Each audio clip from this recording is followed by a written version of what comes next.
Vi har været lidt nysgerrige på at finde ud af, hvad eleverne synes om at være her i Bestseller, så vi har lige været rundt og lavet en del interviews. Må vi godt få lov til at stille dig et par spørgsmål? Selvfølgelig med det. Ja. Hvor lang tid har du arbejdet i Bestseller? I Bestseller, der har jeg arbejdet næsten 2 år. Ja. Beskriv din tøjstil med 3 ord. Den er smart, i hvert fald. Ja, hvad mere?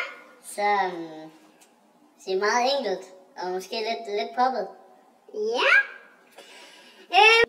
Har du et motto? Yes! Og hvad er det? Det er be in it to win it. Ja. Hvor ser du dig selv om 10 år? Jamen, så har jeg nok lige distriktschef for halvdelen af Danmark, så det er noget af den retning. Det lyder fedt. Ja. Synger du i badet om morgenen? Ja, der kommer der gerne en lille melodi en gang imellem. Kan du give en lille forsmag? Det er, hvad fanden er det nu, jeg plejer at synge det der. Og kom tilbage til... Stine, synger du i badet? Ja, jeg synger hele tiden, når jeg er i bad. Kan du lige komme med et lille forsmag på det? Jamen, så jeg synger rigtig meget Medina, så det vil nok være noget stil med det her. Velkommen til Medina, Medina, Medina, Medina, Medina. Hvad er det bedste, du ved om Bestseller? Brandsene og uddannelsesmulighederne. Ja. Hvor lang tid har du arbejdet i Bestseller? Siden februar. Ja. Siden januar? Ja. Hvor ser du dig selv om 10 år? I Jylland. Satans, jeg skal i hvert fald være distriktschef, butikschef og alt det der. Indkøber i Jylland. Indkøber i Jylland? Det lyder super fedt. Hvordan vil du beskrive din næse med 3 ord? Min næse, ja, nok beskrive den som bøjet, stor og min fars næse. Synger du i badet om morgenen? Det gør jeg hver morgen.